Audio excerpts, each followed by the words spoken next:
যেতে পারবে না। হ্যাঁ বসো।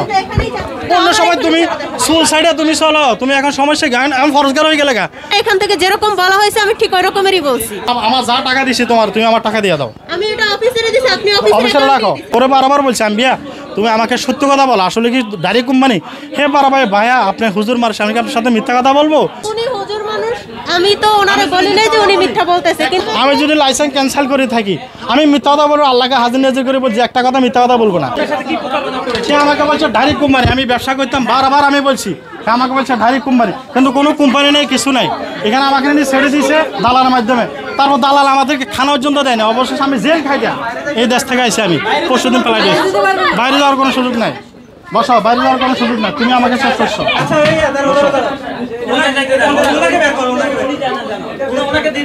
তুমি বসো, তুমি যেতে পারবে না, এ যেতে পারবে না।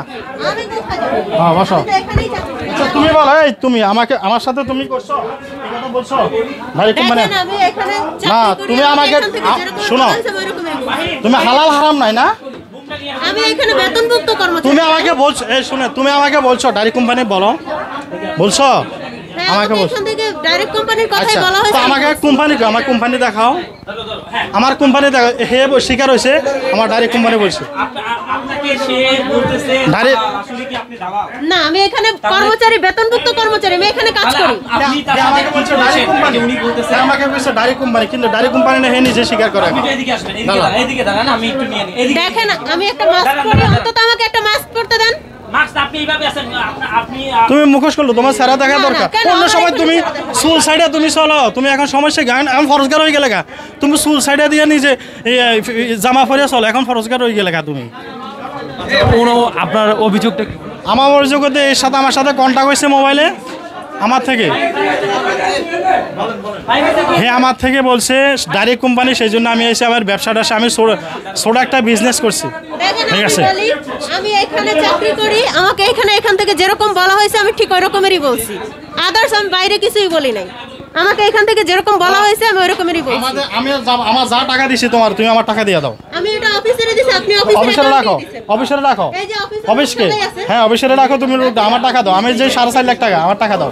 আচ্ছা মানে এখানকার মালিকের প্রতি আপনার যে ক্ষোভটা, হ্যাঁ তার পরবর্তীতে আমরা দেখছি ওনার প্রতি আপনার সেই ক্ষোভটা। আচ্ছা ওনার প্রতি আপনার সেই ক্ষোভটা কেন? ওনার সাথে আমার কন্ট্যাক্ট হয়েছে, উনি আরও দুজনের সাথে আমার কন্ট্যাক্ট হয়েছে। কত টাকা দিয়েছে? 3.5 লাখ টাকা দিয়েছে। আর আমার দেশে ওখানে যে আমি খাইছি ওখানে প্রায় 90,000 টাকা, 4,40,000 টাকা। আমি মিথ্যা কথা দরকার না, যে টাকা ওই কি বিষয় গিয়েছিলেন আর ওইখানে কি? আমাকে বলছে ফুড ডেলিভারি, এই মেয়ে হলে আমাকে ফুড ডেলিভারি বলছে, এর নাম আম্বিয়া। আমি ফোনে কন্ট্যাক্ট করছি অনলাইনের থেকে, আমি ছোটো একটা বিজনেস করছি, ওটা বিক্রি করছি। ওরা বারবার বলছে আম্বিয়া তুমি আমাকে সত্য কথা বলো, আসলে কি দাড়ি কোম্পানি? হে বারবার ভাইয়া আপনি হুজুর মানুষ, আমি কি আপনার সাথে মিথ্যা কথা বলবো? এটা দাড়ি কোম্পানি। তারপর ওখানে গেছি, নেওয়ার পর একটা দালান আমার এয়ারপোর্ট থেকে নিয়ে গেছে রুমে, প্রায় 32টা না 35টা লোক আছে, খানা না দানা না 20 টাইলে ফানি ভরে। এমনকি রমজানের দিন, ঈদুল আজহা, ঈদুল ফিতরের দিনে খানা পর্যন্ত দেয় নাই, খানা পর্যন্ত নেয়, উপবাস ছিল। আর দালালে যে ব্যবহার করতেছে মানুষের লাথি মেরা আবাদ হবে। ওখানে কন্ট্যাক্ট করো সৌদির সাথে, 1000 টাকা 700 টাকায় হেই দেশি কাজ আলিম দিতে বই, হারে কাজ জানা মানুষ ভাগি যা। আমার মোবাইলে 6-7 জনের নাম্বার আছে, সবাই যে ভাগি গেছে, সব তো ভাগি গেছে। ঠিক আছে, কতদিন ছিলেন? আমি ফেব্রুয়ারির 11 তারিখে আমার ফ্লাইট হয়েছে। ঠিক আছে, একটাই কথা বলি, আমি এখানে বেতনভুক্ত কর্মচারী, আমি এখানে কাজ করি। আমাকে এখান থেকে যেরকমের বলা হয়েছে, আপনারা অ্যাজ এ কর্মচারী হিসেবে এটা দেখেন যে আমাকে এখান থেকে যেরকম বলা হয়েছে আমি ওই রকমেরই বলছি। এখানে শিখানোর তো কিছু নাই, আমি যতটুকু জানি এটা ডিরেক্ট কোম্পানি। এখন ওনার ওইখানে লাইসেন্স করতে দেওয়া হয়েছিল, তারপরে বললো উনি লাইসেন্স নাকি ক্যান্সেল করে ফেলছে, যার কারণে আবার এটাই হয়েছে। উপযুক্ত বিচার হবে। আমি যদি লাইসেন্স ক্যান্সেল করে থাকি, আমি মিথ্যা কথা বলবো, আল্লাহকে হাজির নাজির করে বলছি, একটা কথা মিথ্যা কথা বলবো না। ঠিক আছে, এরা তো প্রতারক। আমি না শুধু, আরও ভুক্তভোগী আছে, আরও লোক আছে। আমার থেকে 3.5 লাখ টাকা নিয়েছে ক্যাশ টাকা। আর যেন আমি ওখানে গেছি আমার দেশ থেকে, আমার বিভিন্ন কর্জা করে আমার প্রায় 90,000 টাকা 89,000 টাকা পাঠাইছে ফোনে। এদের অনলাইনে আছে, আল আইসা সিএম ওভারসিজ দেন, আপনার মোবাইলে দেন, এদের ইয়ে আসি যাবে, ঠিকানা চলে আসবে। প্রতিষ্ঠানের নাম কি? আল আইসা সিএম ওভারসিজ। উনি হুজুর মানুষ, আমি তো ওনারে বলি নাই যে উনি মিথ্যা বলতেছে, কিন্তু আমাকে এখান থেকে যেগুলো ইনফরমেশন দেওয়া হয়েছে আমি তো এর বাইরে কিছু বলতে পারি না। আমি তো সৌদি আরব ছিলাম না, তাই না? আমি এখানে ছিলাম, এখান থেকে আমাকে বলা হয়েছে যে জাকির ভাইয়ের লাইসেন্স করার জন্য 26 তারিখে ওনাকে দেওয়া হয়েছে, 26 তারিখে উনি হচ্ছে এটা ক্যান্সেল করে ফেলছে, যার জন্য আরো 1 মাস সময় লাগছে। তারপরে এরপরে আমি বললাম যে দেখেন ওনাকে এখন একটা কাজে দেন, তারপর ওনাকে একটা কাজে দেওয়া হয়েছে, সেখান থেকে উনি চলে আসছে এবং গ্রুপিং করে চলে আসছে। আচ্ছা উনি তো এখানে আছে, এর শাস্তি হবে কেন? মিথ্যা কথা বলছে কেন? হে আমাকে জিজ্ঞাসা করা উচিত, আমি কি বলছি? হে আমার নাম্বার ব্লক করে রেখেছে, দেখেন আমাকে কি কাজ দিচ্ছে। আমি একজন, হে আমার নাম্বার ব্লক করছে। তুমি শোনো, নাটক বহুত করছে আর করিও না, সত্য কথা বলো, ঠিক আছে? আমি সত্যি কথাই বলছি, আমার আমি সেরা, বলতেছি, এখনো বলতেছি। আমার সেরা আপনাদেরকে আমি দেখা মিডিয়া দেখেন, আমার সেরা যা বলা হয় আমি এই দেখেন, আমার সেরা আগে সেরা, ঠিক আছে? এই হলো আমার সেরা আগে সেরা, এ নিজে দেখুক আমার সেরা।